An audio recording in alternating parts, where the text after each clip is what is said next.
Good morning student. मैं doctor वंदना Akodia, government college Bundi. बच्चों, molecular orbital theory के बारे में पढ़ रहे हैं। इससे पहले हमने बोरोन, बेरिलियम, हीलियम, इन सब के बारे में पढ़ा। आज हम उसी के क्रम को आगे बढ़ाते हुए नाइट्रोजन अणु के मॉलिक्यूलर ऑर्बिटल डायग्राम के बारे में पढ़ेंगे। तो बच्चों, ये है हमारा नाइट्रोजन का मॉलिक्यूलर ऑर्बिटल डायग्राम। इसका इलेक्ट्रॉनिक कॉन्फ़िगरेशन क्या होता है?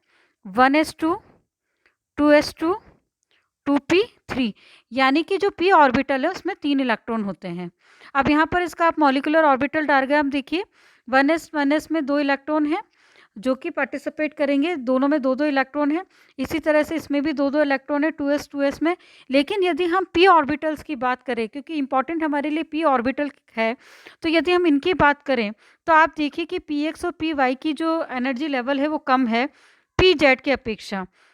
इसी तरह से यदि इनके कॉरस्पॉन्डिंग एंटी बॉन्डिंग ऑर्बिटल्स की हम बात करें तो px और py की एंटी बॉन्डिंग ऑर्बिटल्स की जो एनर्जी है वो pz ऑर्बिटल से कम होती है। यदि इनका इलेक्ट्रॉन जो है वो हुंड के नियम से भरा जाता है, यानी कि पहले px में एक इलेक्ट्रॉन जाएगा, फिर py में जाएगा और उसके बाद उनकी कपलिंग होगी। यार क्यों? क्योंकि जो pz है उसका एनर्जी लेवल ज़्यादा होता है और उसके बाद में आगे इलेक्ट्रॉन भरा जाएगा। यदि हम इनका इलेक्ट्रॉनिक कॉन्फ़िगरेशन देखें तो आप ये देखिए के sigma 2s whole square, sigma star 2s whole square, pi 2px के लिए होल स्क्वायर, और इसी की तरह से दोनों का एनर्जी लेवल बराबर है, इसलिए हमने इक्वल टू लिखा है। इसी तरह से pz के अंदर भी 2 इलेक्ट्रॉन है। यदि हम इसका बंधक्रम देखें तो 8-2, यानी कि जो आप एंटी बॉन्डिंग ऑर्बिटल्स हैं, बॉन्डिंग ऑर्बिटल्स में कितने इलेक्ट्रॉन हुए? 2 2 2 2, यानी कि 8 इलेक्ट्रॉन हुए और 2 एंटी बॉन्डिंग ऑर्बिटल के इलेक्ट्रॉन हुए। तो 8-2 इज इक्वल टू 3, यानी कि नाइट्रोजन अणु में 2 नाइट्रोजन परमाणु के मध्य 3 बंध हैं, यानी सिग्मा ट्रिपल स्टार सिग्मा। किसी भी अणु का बंधक्रम जितना ज़्यादा होता है वह अणु उतना ही अधिक स्थायी होता है, अर्थात बंधक्रम is directly proportional to stability. Nitrogen अणु के बंध क्रम के मान में से स्पष्ट होता है कि यह अक्रिय गैस के समान अत्यधिक स्थायी गैस है। इस प्रकार नाइट्रोजन के अति स्थायित्व को समझने के लिए हमें इस सिद्धांत को महत्वपूर्ण रूप से समझना पड़ेगा। तो आप यहाँ पर देखिए, पहला क्या पॉइंट है कि अणु में कोई भी अयुग्मित इलेक्ट्रॉन नहीं है, अतः इसकी जो प्रकृति है वह क्या है? प्रतिचुंबकीय है। दूसरा, जो नाइट्रोजन अणु की जो बंध ऊर्जा है 225 किलो कैलोरी पर मोल है और जो बंध लंबाई है 1.10 एंगस्ट्रॉम के बराबर होती है। इसी तरह से ऑक्सीजन अणु की हम बात करें तो इसका आरेख बनाते वक्त ध्यान रखें कि जो हमारा सिग्मा है, सिग्मा बी है, pz है, उसकी ऊर्जा जो है px और py से कम होती है, जैसा कि हमने पीछे डायग्राम के अंदर देखा था। इसी तरह से आप यहाँ पर डिफरेंस आपको यहाँ देखने को मिलेगा कि किस तरह से ऑक्सीजन और नाइट्रोजन के अंदर वेरिएशन है। अब आप यहाँ पर देखिए कि जो बॉन्डिंग ऑर्बिटल है उसकी ऊर्जा कम है। किससे कम है? px और py से। अब ऑक्सीजन अणु परमाणु का जो इलेक्ट्रॉनिक विन्यास है वो क्या है? 1s2, 2s2, 2p4, यानी कि नाइट्रोजन से एक इलेक्ट्रॉन यहाँ पर ज़्यादा होता है। यदि हम इसका इलेक्ट्रॉनिक कॉन्फ़िगरेशन देखें तो आप यहाँ पर देखिए px और py की एनर्जी लगभग बराबर है। इसी तरह से एंटी बॉन्डिंग ऑर्बिटल की भी एनर्जी बराबर है। लेकिन यहाँ पर ध्यान देने वाली बात ये है कि यहाँ पर जो pz ऑर्बिटल है उसकी एनर्जी जो है वो px और py से कम होती है। तो यदि हम इसका बॉन्ड ऑर्डर देखें तो 8-4 is equal upon 2 is equal to 2, यानी कि जो O2 अणु में द्विबंध होता है। ऑक्सीजन अणु के विपरीत बंधी पाई आणविक कक्षक में भी 2 अयुग्मित इलेक्ट्रॉन होते हैं। इसकी वजह से ये क्या होता है? अनुचुंबकीय गुण दर्शाता है, यानी कि O2 मॉलिक्यूल में अणुचुंबकीय व्यवहार जो है कि जो सहसंयोजकता बंध सिद्धांत है जो कि इसको एक्सप्लेन नहीं कर सकता था, वो हम मॉलिक्यूलर ऑर्बिटल थ्योरी के आधार पर आसानी से समझ सकते हैं। O2 अणु की जो बंध ऊर्जा है 118 किलो कैलोरी पर मोल तथा बंध लंबाई है 1.21 एंगस्ट्रॉम के अप्रोक्स होती है। यदि हम इसका मॉलिक्यूलर ऑर्बिटल डायग्राम देखें तो बच्चों यहाँ पर देखिए O2 O2 दोनों में एक एक इलेक्ट्रॉन दोनों फुलफिल्ड है, ये भी फुलफिल्ड है 2s वाला। अब बात आती है हमारे पास में p ऑर्बिटल्स की, तो यहाँ पर देखिए कि pz की एनर्जी कम है और इसके एंटी बॉन्डिंग जो ऑर्बिटल है, जो इसके समकक्ष एंटी बॉन्डिंग ऑर्बिटल है, उसकी एनर्जी सबसे ज़्यादा है, यानी कि सबसे कम और सबसे ज़्यादा यदि कोई एनर्जी है तो वो यहाँ है। इसी तरह से px और py की एनर्जी pj से थोड़ी ज़्यादा होती है, और इनके जो एंटी बॉन्डिंग ऑर्बिटल की pz ऑर्बिटल के एनर्जी से थोड़ी कम होती है। यदि हम यहाँ पे इलेक्ट्रॉन के बढ़ने का क्रम देखें तो यहाँ पर ये कम्प्लीटली फिल्ड है, और जो ये एक एक इलेक्ट्रॉन है वो यहाँ पर अयुग्मित रहते हैं, यानी px और एंटी बॉन्डिंग px और एंटी बॉन्डिंग py ऑर्बिटल में चले जाते हैं। अब बात आती है बच्चों ऑक्सीजन परमाणु अणु के आयन की, यानी O2 अणु आयन में दो ऑक्सीजन अणुओं में से एक ऑक्सीजन परमाणु के पास एक इलेक्ट्रॉन कम होता है, यानी कि O2 जो है वो O2 प्लस में एक इलेक्ट्रॉन कम होगा, यानी कि एक एंटी बॉन्डिंग ऑर्बिटल में इलेक्ट्रॉन नहीं जाएगा। के sigma 2s B whole square, sigma star whole square, sigma B pz whole square, sigma pi 2px whole square is equal to pi 2py whole square, और pz anti bonding में यहाँ पर एक electron present है। अब बच्चों यदि हम इसका बंधक्रम देखें तो इसका बंधक्रम 8-3 यानी कि 2.5 होता है। इस प्रकार O2 की तुलना में O2 प्लस का जो बंधक्रम अधिक है, यानी O2 मॉलिक्यूल की तुलना में O2 आयन जो होता है वो अधिक स्थायी होता है। साथ ही अयुग्मित इलेक्ट्रॉन की उपस्थिति की वजह से ये अनुचुंबकीय व्यवहार को प्रदर्शित करता है। साथ ही O2 आयन की जो बंध ऊर्जा है वो 153.69 किलो कैलोरी पर मोल है, तथा बंध लंबाई 1.12 एंगस्ट्रॉम होती है। स्पष्ट है कि O2 अणु की तुलना में O2 पॉजिटिव की बंध ऊर्जा अधिक तथा बंध लंबाई कम होती है, क्योंकि O2 प्लस का बंधक्रम O2 अणु से अधिक होता है। अब बात करते हैं हम सुपर ऑक्साइड्स की, यानी कि O2 माइनस।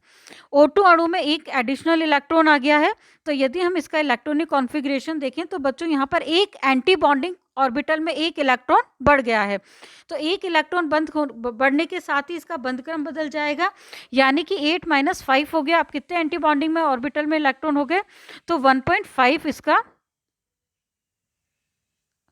जो आंसर है वो 1.5 है। बच्चों यहाँ पर 8-3/2 होगा इज इक्वल टू 5/2, ये गलत लिखा हुआ है तो आप इसको करेक्ट कर लीजिएगा।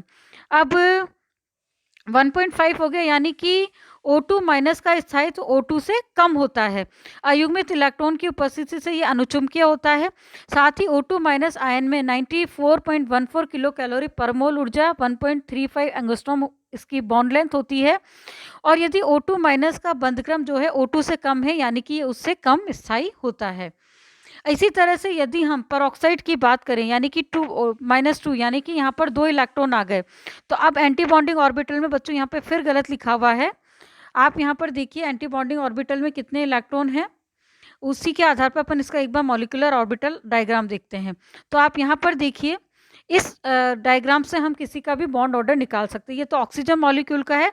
अब यहाँ पर क्या हुआ कि -2 चार्ज आ गया, यानी एक एडिशनल और हो गया, उसकी वजह से क्या हो गया, यहाँ पर 4 एंटी बॉन्डिंग ऑर्बिटल हो गए, इलेक्ट्रॉन्स हो गए। अब आप इनके देखिए 1 2 3 4 1 2 3 4 5 6 7 8 हो गए, 1 2 3 4, यानी कि 8-4/2 इज इक्वल टू 4/2। तो बच्चों इस तरह से निकालेंगे। अब यहाँ पर 2 इलेक्ट्रॉन होने की वजह से क्या होगा, 6 हो गए, तो जो सुपर ऑक्साइड बना है उसमें 8-6/2 हो गया। आप यहाँ पर देखिए जो सुपर ऑक्साइड बना है उसमें यहाँ पर ये 6 हो गया, -1 आ गया। तो इस प्रकार से जो O2 आयन का जो बंधक्रम है O2 से कम है, अतः बंधक्रम 1 होने के से ये सबसे अधिक स्थायी हो जाता है। अब जो O2 आयन की जो बंध ऊर्जा है 30.1.2 किलो कैलोरी पर मोल है, तथा बंध लंबाई 1.949 एंगस्ट्रॉम है। तो इस तरह से O2 जो है हमारा O2 सुपर ऑक्साइड है, उसका बंधक्रम 1 होने की वजह से क्या हो गया, ये ऑक्सीजन मॉलिक्यूल से कम स्थायी होता है। उपयुक्त विवेचना से बच्चों स्पष्ट हो जाता है कि अणुओं में बंधी आणविक कक्षकों में इलेक्ट्रॉन की संख्या बढ़ने से बंधक्रम तथा बंध ऊर्जा का मान बढ़ता है, जिसमें स्थायित्व भी बढ़ता है। लेकिन विपरीत बंधी आणविक कक्षकों में इलेक्ट्रॉनों के बढ़ने से बंधक्रम तथा बंध ऊर्जा का मान कम हो जाता है।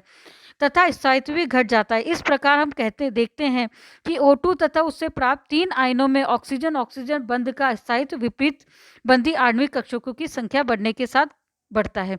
यदि हम इनकी स्टेबिलिटी देखें तो O2 पॉजिटिव आयन सबसे ज़्यादा स्टेबल, उसके से कम ऑक्सीजन मॉलिक्यूल, उससे कम सुपर ऑक्साइड, उससे कम सुपर ऑक्साइड होता है।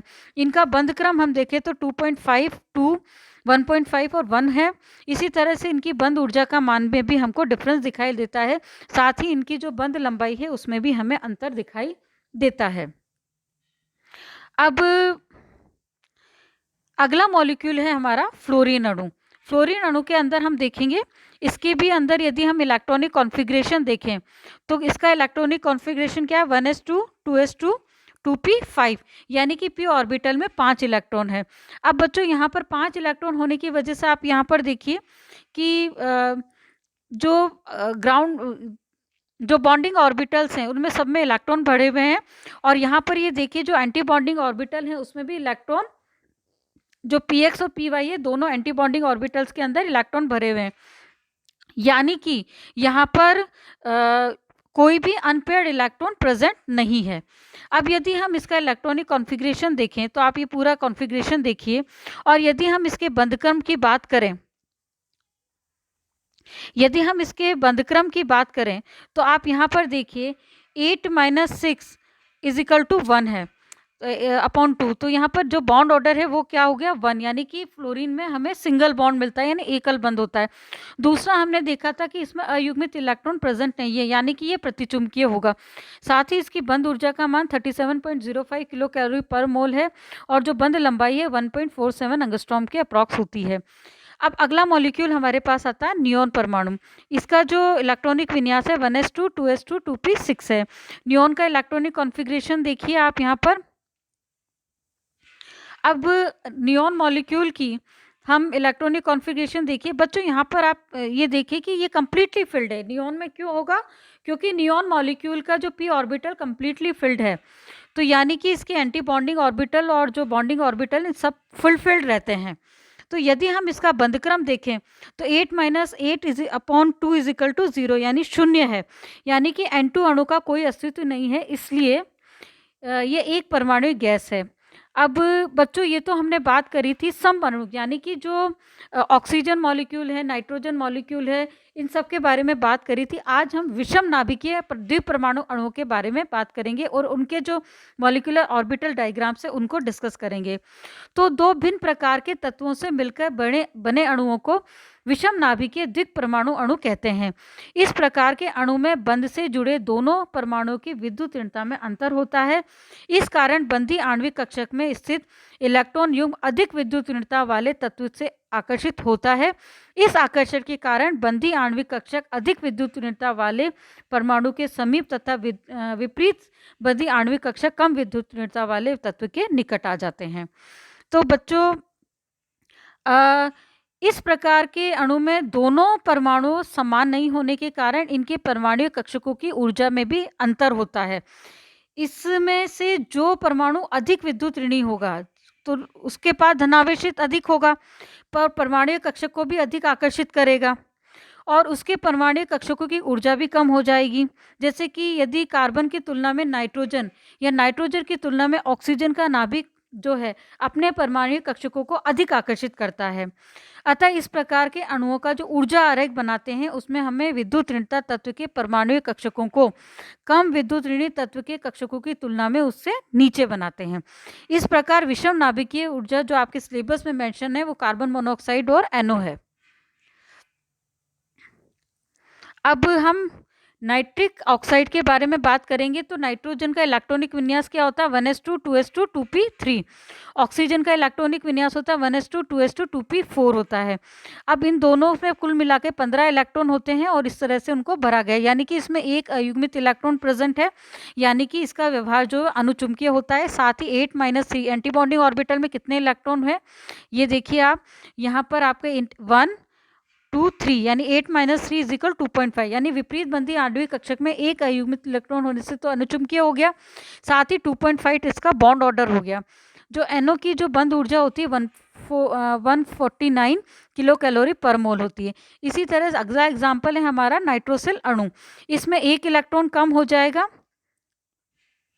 और जो CO तथा N2 के सम इलेक्ट्रॉनी होता है। अब इसका इलेक्ट्रॉनिक विन्यास आप यहाँ पर देखिए, ये है। तो इसमें 8 - 2/2 = 3। यहाँ पर एंटी बॉन्डिंग से 1 इलेक्ट्रॉन कम हो गया है, क्योंकि 1 इलेक्ट्रॉन कम है, इसमें NO+ है, तो ये NO से अधिक स्थायी हो जाता है। और इसकी यदि हम अयुग्मित इलेक्ट्रॉन नहीं है इसमें प्रेजेंट, तो ये प्रतिचुंबकीय होता है। साथ ही इसकी जो बंद ऊर्जा 251 किलो कैलोरी पर मोल तथा जो इसकी जो बंद ऊर्जा होती है 149 किलो कैलोरी पर मोल होती है NO की। तो देखिए दोनों की जो ऊर्जा है उसमें भी अंतर हमें देखने को मिलता है। अब यदि हम NO अणु की मॉलिक्यूलर ऑर्बिटल डायग्राम देखेंगे तो आप देखिए ऑक्सीजन की विद्युत ऋणता अधिक होती है, इसलिए हमने उसको नीचे लिखा है। अब यहाँ पे ये नाइट्रोजन का या ऑक्सीजन के नाइट्रोजन का इलेक्ट्रॉनिक कॉन्फ़िगरेशन है 1s2 2s2 2p3। ऑक्सीजन का कॉन्फ़िगरेशन है 1s2 2s2 2p4। अब आप देखिए कि ये किस तरह से भरे गए हैं। तो यहाँ पर 2 इलेक्ट्रॉन, यहाँ 2 इलेक्ट्रॉन, और यहाँ पे कितने इलेक्ट्रॉन हुए p ऑर्बिटल में? 4 इलेक्ट्रॉन ऑक्सीजन के, 3 इलेक्ट्रॉन हमारे नाइट्रोजन के। तो 4 और 3 7 इलेक्ट्रॉन है। तो 7 इलेक्ट्रॉन किस तरह से भरे गए? 1 2, तो 6 इलेक्ट्रॉन तो आपके बॉन्डिंग ऑर्बिटल में आ गए और 1 इलेक्ट्रॉन जो था आपका एंटी बॉन्डिंग ऑर्बिटल या px में चला गया। यानी कि जो NO मॉलिक्यूल है वो हम ये कहेंगे कि NO मॉलिक्यूल जो है हमारा वो चुंबकीय प्रवृत्ति को प्रदर्शित करता है। तो बच्चों नेक्स्ट वीडियो में हम इसके आगे पढ़ेंगे। धन्यवाद।